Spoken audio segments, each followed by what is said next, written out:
My name is Irene, and I am a simple girl from a modest family. I graduated from college and began working as a nurse at City General Hospital.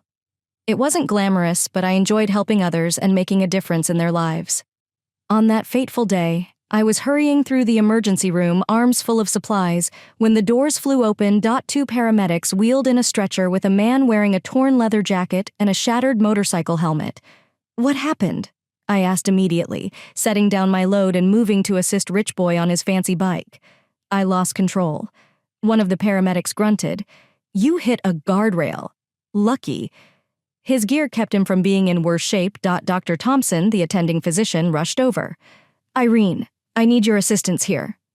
We worked quickly to remove the man's protective gear and assess his injuries. Despite the severity of the crash, he appeared to have escaped with only a broken arm and a few nasty bruises. As we cut off his shirt, I couldn't help but notice his toned body and the expensive watch on his wrist. Where am I now? The man groaned and regained consciousness. "You're at City General," I told him softly. "You've been in an accident, but you'll be fine." His eyes flickered open, revealing startling blue irises. He looked at me, dazed, and managed a weak smile. He muttered, "An angel," before passing out again. My cheeks flushed, and I quickly focused on preparing for his trip. Dr. Thompson chuckled. "Irene, it appears that you have an admirer. This is Jake Thornton, the son of Richard Thornton. You know, the guy who will own half of the city in the coming days."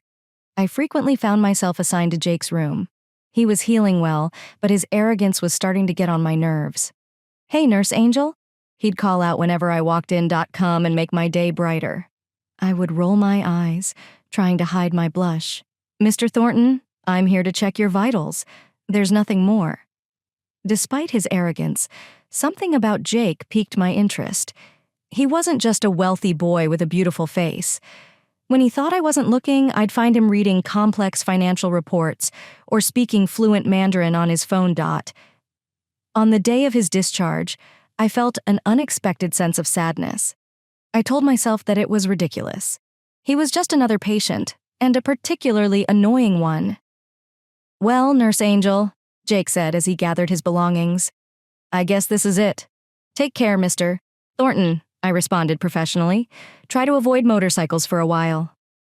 A week after Jake's release, I was going about my routine at the hospital. It was a quiet afternoon, and I was updating patient charts at the nurse's station when I recognized a familiar voice. "Excuse me, I am looking for a nurse. Angel. Did you see her?" I looked up, surprised to see Jake Thornton standing there with a bouquet of flowers in his hand and a cocky grin on his face. He was wearing an expensive suit that probably cost more than my monthly salary. I addressed Mr. Thornton, feeling my cheeks warm. "What are you doing here? Is everything okay with your arm?" He chuckled. "Please call me Jake." "And my arms?" "Fine. Thank you for your excellent care. These are for you, by the way." He gave me the flowers. I accepted them awkwardly, aware of my co-workers' curious looks. "Thank you. But why?" "Because I am asking you out on a date," he stated bluntly. "And I'm hoping that these will persuade you to say yes, despite my better judgment." I found myself nodding. "Okay, one dinner, that's all." Jake's face lightened up. "Great, I'll pick you up at 8. Wear something nice." As he walked out of the hospital, he left me standing there with an expensive bouquet of flowers. I couldn't help but wonder what I'd gotten myself into that evening. I agonized over what to wear. My closet was full of work-appropriate clothes, nothing appropriate for a date with someone like Jake Thornton. I finally chose a simple black dress, the only one I owned. At 8 a.m., a sleek black car arrived outside my modest apartment building. Jake stepped out, looking as if he had just stepped off a magazine cover in his tailored suit. "You look lovely," he said, his eyes shining as he opened the car door for me. He took me to a restaurant that looked like something out of a movie, crystal chandeliers, soft piano music, and waiters dressed in tuxedos. It was all very overwhelming. Relax, Jake said, noticing my discomfort. "It's only dinner." But this wasn't just dinner. It was the start of something I could never have imagined. As we talked, I discovered that Jake, despite his arrogance, was intelligent, funny, and surprisingly down to earth. He told me about his job as a financial director for his father's company, and I found myself telling him about my life and my interest in nursing. You know, Jake said as we finished our dessert, I've dated a lot of women, but I've never met anyone like you. Irene. I laughed. I am sure you say that to all the girls. No, he replied, his tone serious. I mean it. You're truly genuine. It's refreshing. As he drove me home that night, I realized I was in dangerous territory. But when he kissed me goodnight, softly and sweetly, all my reservations vanished. And as I watched his car disappear into the night, I realized that my life would never be the same again. The weeks that followed seemed like a dream. Jake and I began dating regularly, and I found myself falling harder for him with each passing day. But reality had a way of interrupting our fairy tale. The first time Jake took me to meet his parents, I knew they didn't approve of me. So, Irene, Jake's mother, Elizabeth Thornton, replied calmly. Jake tells us you are a nurse. I nodded, attempting to conceal my nervousness. Yes, at City General Health. Quaint, she replied, her tone indicating that she believed it was anything but Jake, S father, Richard, barely glanced up from his newspaper. And your family? What are they doing? My father is a retired police officer and my mother is a school teacher. I spoke proudly. Elizabeth and her husband exchanged a look that spoke volumes. As we left that night, it was clear that they did not think I was suitable for their son. Jake squeezed my hand reassuringly. Worry about them, he advised. They'll come around eventually. But I wasn't too sure. Jake's parents' disapproval cast a shadow over our relationship, which I couldn't shake. Despite this, Jake and I became closer. He showered me with affection and gifts, transporting me to places I'd only imagined possible. But I never felt at ease in his world of wealth and privilege. I was always acutely aware of our differences. One night, after a particularly expensive date, I confronted Jake about it. Why me? I asked. You could choose any woman you want, somebody from your world. Why choose a simple nurse? Jake cupped my face with his hands. Because you are real, Irene. You aren't with me for the money or the name. You see who I truly am. His words moved me deeply, and I pushed my doubts aside. I loved Jake, and he loved me. Wasn't this all that mattered? 6 months into our relationship, Jake proposed. It wasn't a grand or elaborate affair, just the two of us on the rooftop of my apartment building, under the stars. It was perfect. We chose a simple ceremony, much to Jake's parents' dismay, but Jake remained firm, insisting that it was our day, not theirs. As I walked down the aisle, seeing Jake's beaming face, I felt like my heart would burst with joy. This marked the beginning of our forever. After the wedding, we moved into Jake's luxurious apartment. It was bigger than anywhere I'd ever lived. The view of the city took my breath away. Welcome home, Mrs. Thornton, Jake said, scooping me up in his arms as we crossed the threshold. I giggled, still adjusting to my new name. I love you, Mr. Thornton. Jake and I had a wonderful start to our marriage. We settled into a routine in our luxurious apartment, and I continued to work part-time at the hospital a few months after our wedding. I discovered that I was pregnant. Jake was ecstatic when I told him the news. We're going to be parents, he announced, spinning me around in our living room. I can't wait to meet our little one. The pregnancy went relatively smoothly, and 9 months later, I gave birth to a beautiful baby girl. We named her Lily. Jake remained by my side throughout the delivery, holding my hand and encouraging me. To my surprise, Jake's parents appeared to soften slightly after Lily was born. They adored their granddaughter, showering her with gifts and attention. However, their attitude toward me remained cool and distant. At least you gave Jake an heir, Elizabeth explained during one of their visits. Her tone was a combination of approval and condescension. I bit my tongue, reminding myself that Lily deserved a relationship with her grandparents, no matter how they treated me. As the months passed, I noticed subtle changes in Jake. He began working longer hours for his father's company, frequently arriving home late and exhausted. Our conversations became shorter and more superficial. He'd ask me to get his suits ready and shine his shoes, but he rarely asked about my day or how I was feeling. Jake arrived home later than usual one evening, just as I was getting Lily ready for bed. Where have you been? I inquired, trying not to sound accusatory. He responded abruptly, having worked late. A major merger is on the horizon. I need to prepare. I nodded, unconvinced. I made dinner. If you want to heat it up, it is in the fridge. Jake waved his hand dismissively. I've already eaten at the office. This became the new normal. Jake would arrive home late, barely acknowledging me or Lily before retreating to his home office. I tried to talk to him about it, but he always made an excuse. I am doing this for us, Irene. He would speak for our future. You wouldn't understand how much pressure I'm under. I sensed a growing gap between us, one I didn't know how to bridge. The man I married, the one who had swept me off my feet, seemed to vanish before my eyes. One day, I received an unexpected call from Jake's mother, Elizabeth. Irene, she said, her tone cold and disapproving. I hope you realize you are not fulfilling your responsibilities as the wife of a financial director. Confused and hurt, I inquired, What do you mean? You didn't even bother to attend the corporate party last night. She responded, perhaps for the best. You would have stood out among the stunning women there, and not in a positive way. My heart sank. I hadn't heard of any corporate parties. Jake had not mentioned it to me that evening. When Jake arrived home, I confronted him. Why didn't you invite me to the corporate party? Jake's expression hardened. Irene, let's be honest. You're too simple for such events. I'd feel embarrassed to have you there. His words remained deep, confirming my worst fears. The man I loved, who had once described me as authentic and genuine, now found me embarrassing. The weeks after Jake's cruel words were tense. We barely talked. I focused on caring for Lily and my work at the hospital, ignoring the growing pit in my stomach. Jake called one evening to say he was working late again. I decided to use the quiet time to tidy up a little. As I cleaned up his home office, I noticed his computer on the screen, glowing softly in the dim room. I paused for a moment, my hand hovering above the mouse. I knew I shouldn't, but something compelled me to look, which surprised me. The computer was not password protected. With shaky hands, I opened his email. What I discovered shattered my world. There was a black and white email exchange between Jake and a woman named Vanessa. My heart pounded as I read their correspondence. They weren't simply co-workers. They were lovers.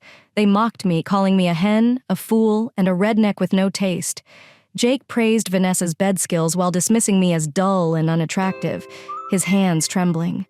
I copied all of the correspondence I could find onto a USB drive. I needed evidence, something concrete to confront Jake with. I barely slept that night, tossing and turning as Jake's words replayed in my head. When he finally arrived home the next morning, I waited for him in the living room, Lily sleeping in her crib. We agreed to talk. I spoke, my voice surprisingly steady. I am aware of Vanessa. His face turned pale for a moment before a smirk formed on his lips. Irene, did you really think I would be satisfied with someone like you? Vanessa embodies everything. You are not beautiful, sophisticated, or amazing. In bed. Each word felt like a knife to my heart. I am your wife, I whispered, the mother of your child, and that is all you'll ever be. He sneered.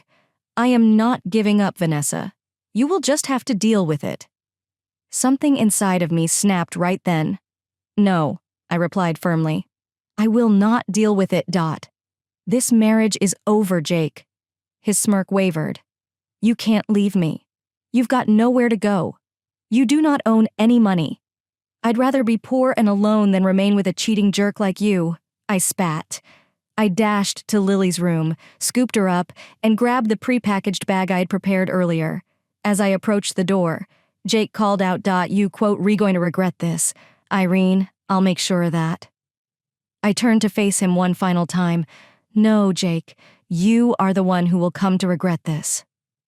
With those words, I walked out of our luxurious apartment, holding my daughter in my arms and my heart in pieces. I had no idea what the future held, but I did know one thing for certain. I was finished being Jake Thornton's fool. The taxi arrived at my parents' modest home, and I felt a wave of relief wash over me. My mother opened the door before I could knock. Her face was etched with concern. Irene? What's wrong, sweetheart? she inquired, observing my tear-stained face and Lily in my arms. "Mom," I choked out. "Jake, he has been cheating on me." My father appeared behind her. His expression hardened. "That bastard," he muttered as he led us inside.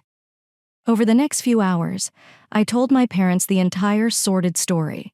They were furious but supportive, insisting on Lily and I staying with them for as long as we needed. But Jake was not content with simply ending our marriage. He wanted to completely destroy me. I was served with court documents. He was suing for full custody of Lily, claiming that I was an unfit mother. The allegations in the lawsuit made me sick. Jake described me as unstable, neglectful, and an alcoholic who cheated on him. Each word was a lie.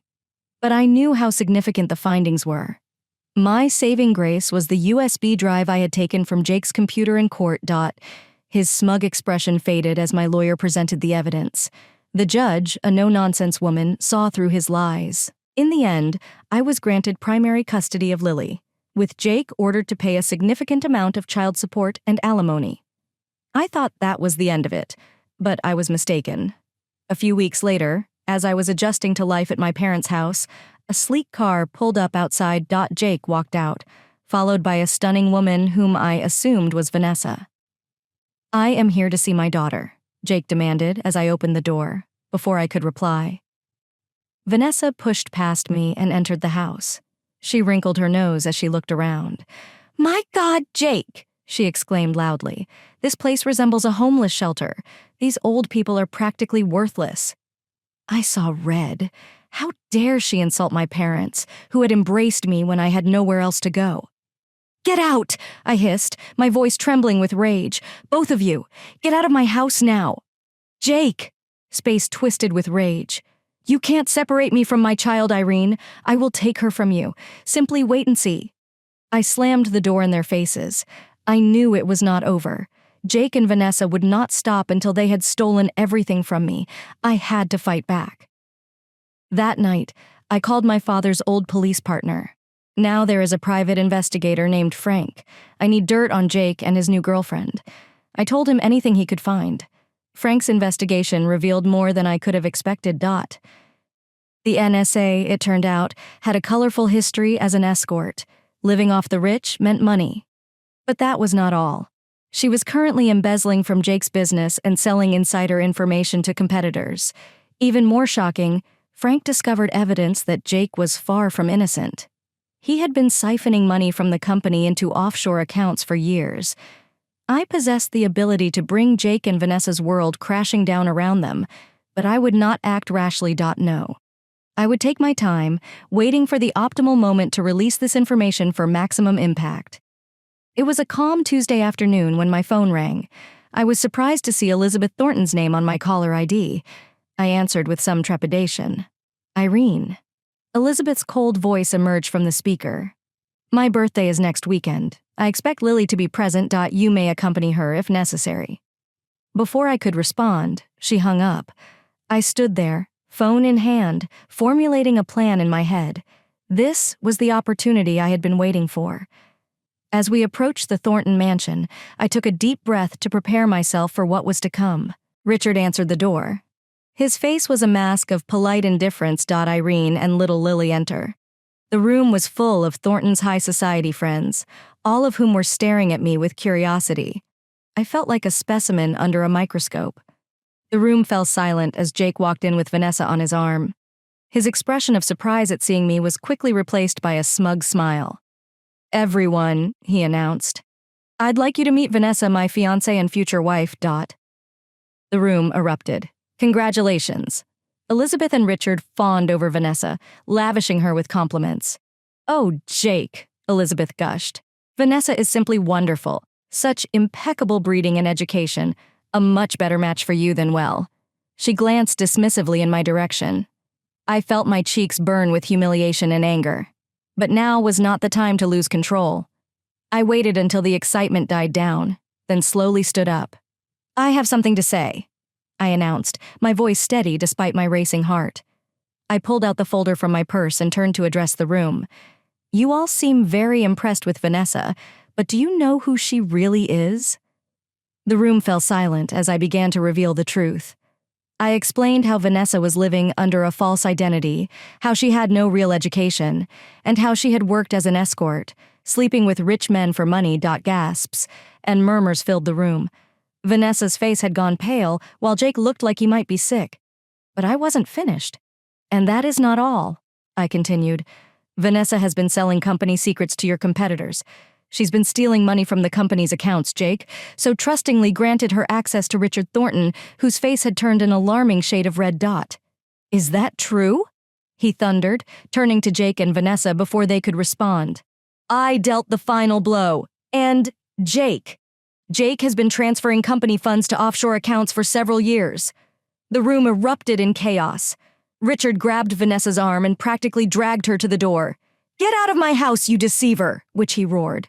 I will see you in court for this. He then rounded on Jake, slapping him in the face. You are fired, you ungrateful scoundrel. How could you steal from your own family? In the middle of the chaos, I picked up Lily and walked calmly to the door. As I passed Jake, who was clutching his reddened cheek, I paused. Jake, I told you you'd regret this. I spoke softly. Goodbye. In the weeks following the explosive revelation at Elizabeth's birthday party, my life took another unexpected turn. One afternoon, I got a call from Richard Thornton. He mentioned Irene. His voice was uncharacteristically hesitant. Elizabeth and I would like to speak with you in person if possible. Curious and apprehensive, I agreed to meet them at a quiet cafe the following day. As I walked in, I noticed them sitting at a corner table, looking older and more subdued than I had ever seen them. Irene, Elizabeth began as I sat down, we owe you an apology, a large one. Richard nodded solemnly. We completely misjudged you. You saved our company and reputation. We cannot thank you enough. Over the next hour, we talked more openly than we had ever before. They expressed their regrets, their shock at Jake's betrayal, and their desire for a new beginning. By the time we left the cafe, we had made peace. Life continued to evolve quickly. Vanessa was arrested for defrauding and embezzling. Jake left the state in disgrace, facing not only a hefty fine, but also the possibility of jail time. His parents had stripped him of his position and his fancy apartment. He would occasionally call to speak with Lily, but our interactions were cold and distant. One day, Richard and Elizabeth invited me to their office. We have something for you, Richard explained, handing me an envelope. Inside was the deed to a small but lovely apartment in a nice neighborhood. It's yours, Elizabeth explained, a thank you for saving the company. And a fresh start for you and Lily.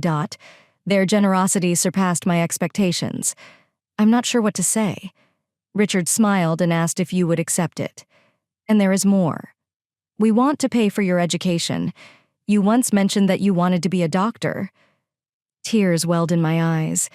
Actually, I had no idea he was a cardiologist. Now you can. Elizabeth smiled. Consider it an investment for our granddaughter's future. At 30 years old, I found myself embarking on a new adventure. Balancing single motherhood with medical school was difficult, but I remained determined to succeed. Lily and I settled into our new apartment building, beginning our own lives.